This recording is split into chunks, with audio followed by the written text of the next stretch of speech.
mobiltelefonok elterjedésével a telefonfülkéknek bizony lassan befellegzik. Ebbe néhányan nem törődtek bele ilyen könnyedén, különösen Nagy-Britanniában, ahol a piros dobozok az ország szimbólumaivá is váltak az emeletes buszok, a fekete taxik és a bobik mellett.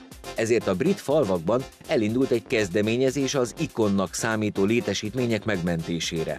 Örökbe fogadják a telefonfülkéket és új funkciót társítanak hozzájuk.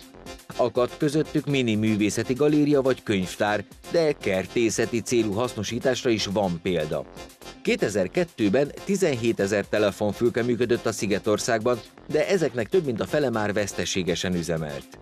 2008-ban ezért a lebontásukról döntött a helyi telekommunikációs cég. Azóta több település is összefogott, hogy legalább egy piros kabint megmentsen az utókornak, van, amelyik még lakót is kapott.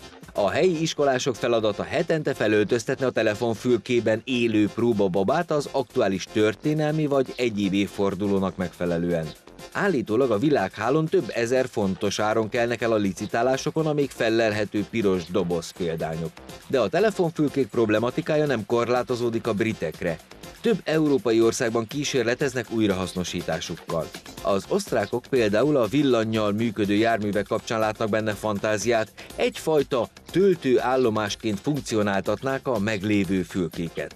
Bár jelenleg elenyésző számú villanyautó szaladgál az alpesi országban, de számuk várhatóan erőteljesen növekedni fog, és számításba vették a kétkerekűeket is.